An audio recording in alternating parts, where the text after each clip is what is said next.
ya sudah, jangan menjual pada orang tidak punya uang. Habis permasalahan kan? Atau mereka tidak tertarik dengan produk ini, mereka nggak percaya, ya sudah, biarkan aja mereka berjalan dengan keyakinan dia dulu. Jadi jangan itu. Ada lagi orang yang jalan-jalan habis sini, kawannya tidak percaya, kemudian dia mati-matian untuk membuat orang lain percaya. Ya kadang-kadang berminggu-minggu dia di situ untuk meyakinkan satu prospek. Itu bukan cara yang baik. Itu bukan cara yang baik. Oh, mereka nggak percaya, sudah cari yang percaya. Nah, itu yang saya katakan, ingin saya katakan kepada Anda, jangan buang-buang waktu di dalam bisnis ini. Jadi Anda pikir saya melakukan bisnis ini 10 hari itu jadi PD itu, apakah Anda pikir bagaimana cara kerjanya? Mungkin Anda pikir seperti apa yang Anda lakukan? Tidak. Kalau saya orang tidak tertarik, saya secepat mungkin. Kenapa? Saya tidak mau tercemar karena saya baru di waktu itu. Kalau mulai saya dengar pendapat orang itu kenapa dia tidak tertarik, akhirnya apa yang terjadi? Dia akan membuat alasan kenapa dia tidak tertarik. Sementara kita mempunyai alasan lagi bagaimana kita tertarik, betul nggak? Akhirnya apa yang terjadi? Terjadilah perdebatan. Alasan mereka tidak tertarik, kemudian lagi kita beri lagi argumen ke mereka bagaimana kita tertarik dalam bisnisnya. Apa yang terjadi? Apa terjadi? Berperang, betul nggak kira-kira? Apakah Anda ingin di sini berperang, bertempur seperti itu? Nggak perlu, nggak perlu. Mana yang tidak satu visi dengan kita, ya sudah, kita tinggal kita cari orang yang satu ide dengan kita, satu pikiran dengan kita. Tapi yang penting kita menawarkan tidak hal yang buruk kepada orang lain. Itu yang perlu kita ingat. Nah, itu berupa tantangan-tantangan yang akan kita hadapi. Bapak dan Ibu, semakin lama Anda nanti dalam bisnis ini, Anda semakin merasakan tantangan. Ternyata tantangan itu tantangan yang tidak mesti kita pikirkan. Ada dua cara dalam menjalankan bisnis ini, cara yang baik dan cara yang tidak baik. Dalam menanggapi tantangan ini, cara yang baik itu seperti apa? Seperti yang saya katakan tadi, dalam 10 orang yang kita ajak, ternyata 2 yang tertarik, berarti 8 yang tidak tertarik. Berarti bisnis ini menggambarkan suatu hal yang susah, betul nggak? Suatu hal yang sulit, betul nggak kira-kira? Betul nggak kira-kira? 10 orang kita ajak, cuma 2 yang tertarik atau 1 yang tertarik. Berarti bisnis ini secara umum kan susah kan? Kan sulit kan? Nah, sekarang pertanyaannya, kalau Anda tahu bahwa bisnis ini masalah psikologi, tinggal Anda membalikkan permasalahan. Kalau Anda tahu bahwasan bisnis ini banyak orang yang nolak, tetapi ada orang yang mau, betul kan? Nah, sekarang begini cara menjalankan bisnis ini supaya Anda tidak sulit. Makanya setiap hari berusahalah presentasi dengan target mencari orang yang tidak mau.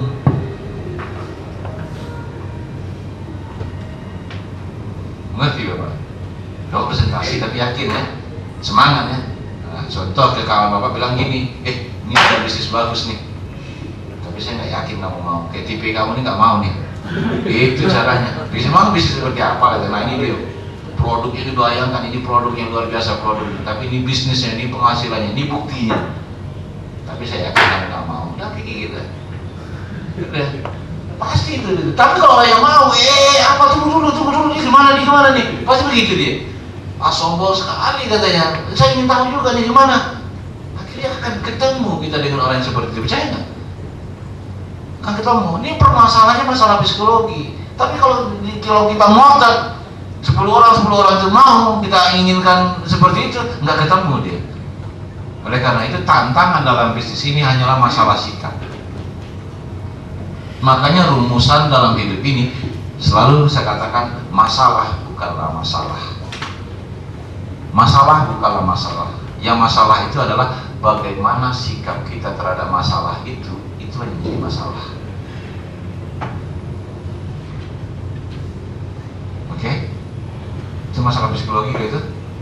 Masalah bukanlah masalah, tapi yang masalah itu adalah bagaimana sikap kita terhadap masalah tersebut, itu jadi masalah. Itu jadi masalah. Makanya di luar sana kita banyak yang mendapatkan penolakan contoh seperti ini. Ya, oh Pak Joni, saya nggak bisa masuk itu. Saya tertarik sih, tapi saya nggak punya uang. Masalah kan?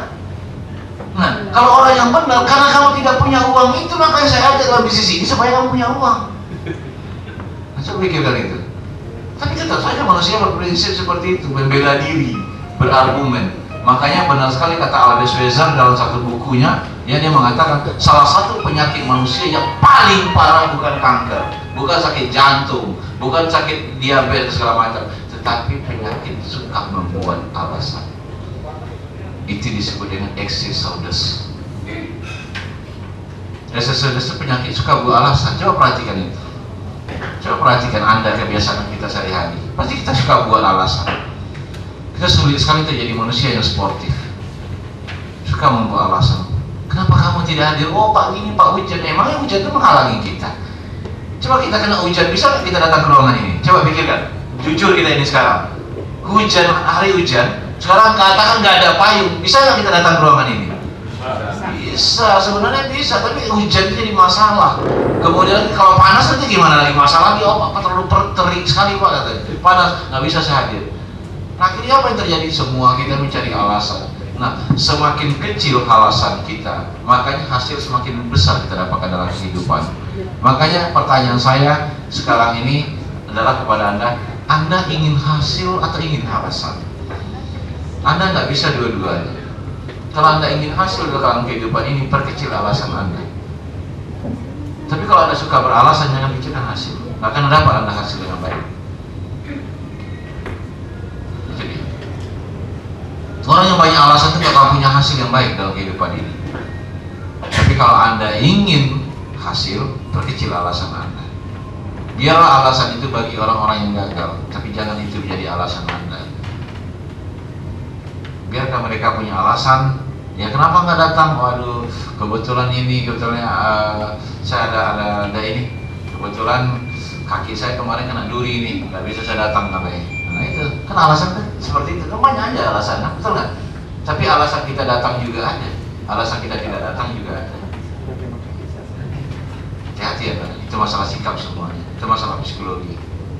Kemudian yang ketiga, yang terakhir, itu pemula ya.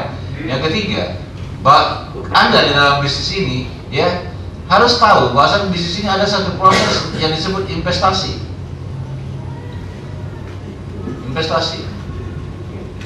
Investasi. Orang-orang yang sukses itu harus berinvestasi. Orang-orang yang ingin berhasil harus berinvestasi. Nah mungkin di dalam bisnis MLM ini yang Anda investasikan yang besar itu bukan uang. Investasi yang paling besar di dalam bisnis multilevel itu apa? Ada yang tahu? Apa lagi? Waktu. Apa? Pikiran. Harga diri Pak. Dia yang 100% jawabannya. Harga diri.